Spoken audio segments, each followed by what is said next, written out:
News bioscope देख रहे हैं आप। मैं हूं आपके साथ नवीन गुप्ता। खेल के मैदान से इस वक्त एक बड़ी खबर सामने आ रही है। टीम इंडिया का ऐलान कर दिया गया है। इंग्लैंड दौरे पर जो टीम टेस्ट खेलेगी उसका ऐलान कर दिया गया है। 18 सदस्यीय टीम की घोषणा कर दी गई है और ये एक बड़ा सवाल था कि रोहित शर्मा और विराट कोहली के रिटायरमेंट के बाद टीम इंडिया की जिम्मेदारी किसे दी जाएगी। तो शुभमन गिल जो है वो टेस्ट टीम के कप्तान बनाए गए हैं, वहीं ऋषभ पंत को उप कप्तानी की जिम्मेदारी दी गई है। इस वक्त हमारे साथ हमारे न्यूज रूम में क्रिकेट एक्सपर्ट राकेश जी भी मौजूद हैं। उनसे और अधिक इस सिलेक्शन को समझेंगे और जो जिम्मेदारी दी गई है शुभमन गिल को ये कितनी बड़ी है और बतौर युवा कप्तान वो इंग्लैंड में टीम इंडिया के लिए किस तरीके से जमीन तैयार करेंगे, इसको भी समझेंगे। राकेश जी, देखिए रोहित और कोहली एक साथ रिटायरमेंट लेते हैं। एक बड़ा सवाल कि टीम इंडिया को अब कौन आगे बढ़ाएगा और इंग्लैंड में स्पेशली जब एक मुश्किल सीरीज शुरू होने वाली हो और अब देखिए शुभमन गिल को जिम्मेदारी सौंपी गई है। जय, यहाँ बीसीसीआई ने इस बात को साफ किया है कि विराट कोहली और रोहित शर्मा की अनुपस्थिति में शुभमन गिल टीम की बागडोर संभालेंगे। जो क्रिकेट का सबसे महत्वपूर्ण फॉर्मेट होता है टेस्ट क्रिकेट, उसकी कप्तानी शुभमन गिल को दी गई है और वो लगातार टेस्ट मैचेस खेलते रहे, ये एक अच्छी बात है। और उन्होंने रोहित शर्मा के डेप्यूटी के तौर पर भी काम किया है, तो उनको कुछ एक्सपीरियंस उसका मिला होगा और उसका फ़ायदा मिलेगा। आप देख रहे हैं कि फ्रेंचाइजी लीग में या जब भी उनको कप्तानी का अवसर दिया गया है, उनकी कप्तानी अब तक जो है वो अब अपेक्षाओं पर खरे उतरे हैं। अब अगर आप देखिए कि उनको 32 टेस्ट का एक्सपीरियंस है ऑलरेडी, वो 32 टेस्ट मैच खेल चुके हैं और उसमें उनके जो रन हैं 1893 हैं। तो एक चॉइस थी, एक और चॉइस थी कि आप ऋषभ पंत को भी कप्तान बना सकते थे, लेकिन ऋषभ पंत का जो हालिया प्रदर्शन रहा है कप्तान के तौर पर फ्रेंचाइजी लीग में, मुझे लगता है कि वो शायद उनके लिए थोड़ा नेगेटिव गया और दूर की तरफ देखकर जो है सेलेक्टर्स चल रहे हैं, वो एक लॉन्ग टर्म कैप्टन की तलाश में थे और वहाँ पर शुभमन गिल जो है वो पूरी तरह से फिट दिखते हैं। लेकिन हमारे दर्शक पहले ये जानना चाहते होंगे कि टीम में कौन कौन आए, कौन कौन नहीं आ सके, कौन बाहर हो गए। तो जो सबसे बड़ी बात है, कप्तान, जैसा कि नवीन ने बताया कि कप्तान शुभमन गिल को बनाया गया है और ऋषभ पंत को उप कप्तान बनाया गया है। लेकिन जो एक उल्लेखनीय नाम टीम के साथ जुड़ा है वो खिलाड़ी 8 साल बाद जो है वापसी करेगा। आखिरी टेस्ट मैच उसने 2017 में खेला था और वो खिलाड़ी हैं करुण नायर। इंग्लैंड के खिलाफ जब वो टेस्ट खेले थे 2016-17 की बात है, तब उन्होंने ट्रिपल सेंचुरी टेस्ट मैच में लगाया था। हमारे बहुत सारे दर्शक शायद भूल चुके होंगे, लेकिन 303 मतलब 303 रन उन्होंने इंग्लैंड के खिलाफ बनाया था। हालांकि उनका टेस्ट करियर जो है वो बहुत लंबा अभी तक नहीं रहा, सिर्फ 6 टेस्ट ही वो खेल पाए थे, लेकिन उनका औसत अगर आप देखिएगा तो मुझे लगता है जो प्रेजेंट टीम है उसमें सबसे बेहतर मिलेगा, क्योंकि वो एक 303 की पारी जो उनके साथ है वो उनके एवरेज को बेटर करता है। 62.33 जो है उनका बैटिंग एवरेज है, जो कि बेहद अच्छा जो है वो माना जाता है। तो उन पर बड़ी जिम्मेदारी होगी, क्योंकि अब आपको मिडिल ऑर्डर में विराट कोहली नहीं दिखेंगे। तो खैर हम पूरी टीम पर आ जाएं। यशस्वी जायसवाल, 3 ओपनर का सिलेक्शन हुआ है। वैसे तो शुभमन गिल भी ओपनिंग करते हैं, लेकिन इन दिनों वो नंबर 3 पर खेलते हुए दिख रहे हैं। तो जो 3 ओपनर हैं उसमें एक तो यशस्वी जायसवाल जो हैं वो हैं और 2 और ओपनर को शामिल किया गया है, उसमें साई सुदर्शन हैं। साई सुदर्शन का जो अभी आईपीएल गया उसमें उनके बल्लेबाजी से सभी बहुत प्रभावित थे, खास करके टेक्निकली बहुत साउंड दिखे हैं, तो वो हैं। और इसके अलावा बहुत दिनों से जो टेस्ट टीम का दरवाज़ा है वो नॉक कर रहे थे अभिमन्यु ईश्वरन, उनको भी जो है इस टीम में शामिल किया गया है। तो ये 3 ओपनर जो हैं भारतीय टीम में शामिल किए गए हैं। इनमें से कोई 2 पारी की शुरुआत करेंगे। इसके अलावा शुभमन गिल उम्मीद रखिए नंबर 3 पर बल्लेबाजी करेंगे। अब नंबर 4 जो है, जो विराट कोहली की जगह है, वहाँ पर कौन आएगा, ये एक बड़ा सवाल है। लेकिन अगर आप इस टीम को देखिए तो मुझे लगता है कि केएल राहुल उस जगह को भरने के लिए तैयार दिख रहे हैं, क्योंकि श्रेयस अय्यर इस टीम में नहीं शामिल किए गए हैं। तो आपको यहाँ पर केएल राहुल होंगे, फिर आप देखिए तो करुण नायर हैं इस टीम में, फिर ऋषभ पंत हैं। तो ये टीम है। और इसके अलावा जब आप देखिएगा कि इस टीम में और कौन कौन है, तो 2 बॉलिंग ऑलराउंडर कह लीजिए, उसमें एक बैटिंग ऑलराउंडर हैं, एक बॉलिंग ऑलराउंडर हैं, और पेस बॉलिंग पर जो है टीम का फोकस ज़्यादा दिख रहा है, इसलिए 5 तेज गेंदबाज सेलेक्ट किए गए हैं, और जो 2 जो है वो आपको ऐसे ऑलराउंडर भी सेलेक्ट किए गए हैं जो मीडियम पेस बॉलिंग कर लेते हैं। तो एक तो नीतीश कुमार रेड्डी, ऑस्ट्रेलियाई टूर पर उन्होंने बहुत प्रभावित किया, लेकिन वो बैटिंग ऑलराउंडर मुझे ज़्यादा दिखते हैं, और दूसरे हैं शार्दुल ठाकुर, जो कि बॉलिंग ऑलराउंडर मुझे ज़्यादा दिखते हैं। और शार्दुल ठाकुर ने जब पिछला इंग्लैंड टूर हुआ था भारत का, उस समय बेहतर प्रदर्शन किया था बल्ले से भी और गेंद से भी।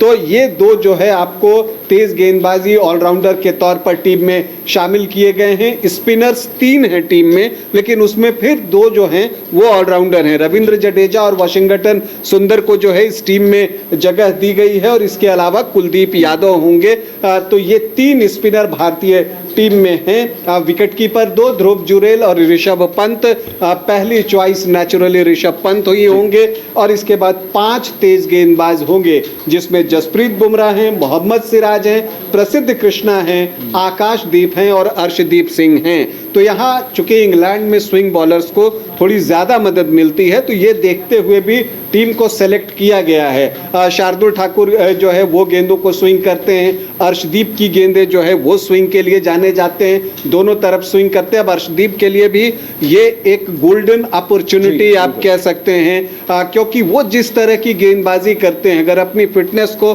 बरकरार रखते हुए अगर वो गेंदबाजी करते हैं तो इंग्लैंड में वो ट्रम्प कार्ड साबित हो सकते हैं। वैसे जसप्रीत बुमराह और सिराज हैं, प्रसिद्ध कृष्णा ने इधर बहुत अच्छी गेंदबाजी की है, तो उन पर भी सबकी निगाहें होंगी। तो एक बेहतर टीम जो कि ऑप्शन आपको उपलब्ध थे उसमें से चुनने की कोशिश जो है वो की गई है, लेकिन कुछ जो खिलाड़ी हैं वो छूट भी गए हैं, जिसमें से एक हमने श्रेयस अय्यर की चर्चा की। बहुत उम्मीद थी कि वो टीम में होंगे, लेकिन जब इंडिया ए टीम की घोषणा की गई और उसमें श्रेयस अय्यर नहीं दिखे तो ऐसा लग गया था कि शायद वो अब इस टीम में भी नहीं होंगे, और यही हुआ।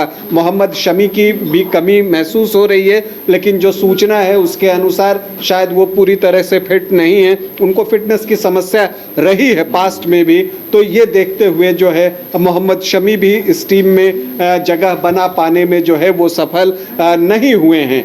इसके अलावा जो भी इनफॉर्म खिलाड़ी को ज़्यादा टीम में शामिल करने की कोशिश की गई है, चाहे आप साई सुदर्शन की बात कर लीजिए या करुण नायर की बात कर लीजिए, इस बार रणजी ट्रॉफी उनका जो है बिल्कुल एक ड्रीम गया था और कमाल का प्रदर्शन उन्होंने किया था रणजी ट्रॉफी में। तो डोमेस्टिक क्रिकेट को जो इम्पोर्टेंस सेलेक्टर्स को देनी चाहिए वो इम्पोर्टेंस इस टीम सिलेक्शन में दिखता है। करुण नायर को डोमेस्टिक सर्किट में बेहतर परफॉर्म करने का इनाम मिला है। तो जो उपलब्ध संसाधन थे उसमें एक जो अच्छी टीम चुनी जा सकती है वो सेलेक्टर्स ने किया है। अब इंग्लैंड में ये टीम कैसा प्रदर्शन करती है उस पर बहुत कुछ निर्भर करेगा। 20 जून से पहला टेस्ट मैच जो है वो लीड्स में खेला जाएगा। चलिए, तो एक बड़ी जिम्मेदारी है और घरेलू क्रिकेट पर फोकस करते हुए बीसीसीआई ने एक संतुलित टीम चुनने की कोशिश की है। युवाओं को मौका दिया गया है। बैटर्स की बात करें, स्पिनर्स की बात करें या फिर पेस अटैक की बात करें, सभी जगह एक संतुलन बनाने की कोशिश की गई है। राकेश जी, कप्तानी पर ही एक और छोटा सा सवाल लेंगे। देखिए, जसप्रीत बुमराह के नाम पर भी काफी चर्चा थी। कई पूर्व क्रिकेटर्स ने यह कहा कि बुमराह अगर बतौर कैप्टन खेलेंगे तो हो सकता है एक गेंदबाज के रूप में हम उन्हें खो दें। तो क्या इस वजह से बुमराह का जो नाम है वो गिल के नीचे आ गया? देखिए, बुमराह ने जितने भी टेस्ट मैचेस में टीम इंडिया की कप्तानी की है बेहतर किया है, और क्रिकेटिंग सेंस की तो उनकी सभी दाद देते हैं, और पिच को जितनी जल्दी वो रीड करते हैं कोई और रीड नहीं करता। एक बार मैं हार्दिक पांड्या को सुन रहा था, उन्होंने कहा कि बुमराह कम बोलते हैं लेकिन हम सभी इंतज़ार करते हैं कि वो पहला जो 2 ओवर डालते हैं उसमें किस लेंथ पर गेंद को डाल रहे हैं, क्योंकि वो जिस लेंथ पर गेंद डालते हैं बाकी सबको भी उसी लेंथ पर डालना है, क्योंकि उनसे बेहतर पिच को और कोई समझता नहीं।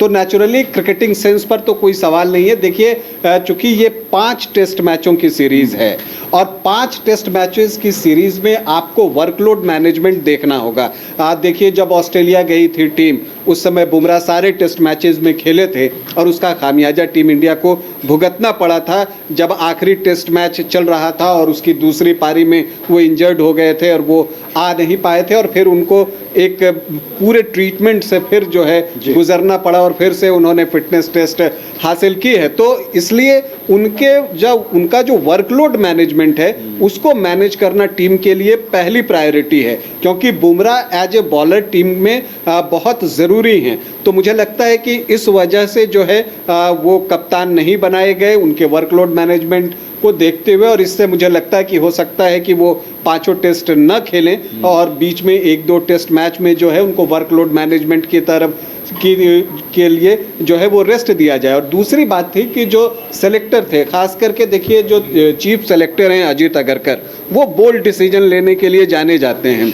जब वो मुंबई रणजी टीम का सिलेक्शन करते थे तो उन्होंने सूर्य कुमार यादव को ड्रॉप कर दिया था।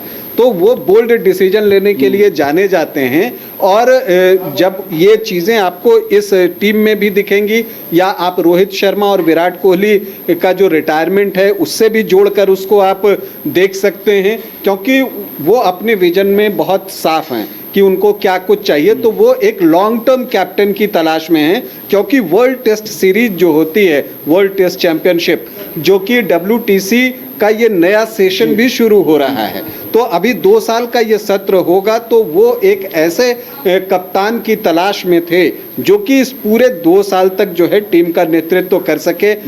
ऐसा ना हो कि किसी इंजरी की वजह से या वर्कलोड मैनेजमेंट की वजह से वो 2-4 टेस्ट मैच खेले या एक सीरीज खेले दूसरा न खेल पाए। तो इन सारी चीज़ों को ध्यान में रखकर ही कप्तान का सिलेक्शन हुआ है और इसीलिए शुभमन गिल जो हैं वो कप्तान चुने गए। चलिए, तो विराट और रोहित के बाद अब इंडियन टेस्ट क्रिकेट में गिल युग की शुरुआत हो गई है। एक मुश्किल सीरीज की जिम्मेदारी शुभमन गिल को दी गई है।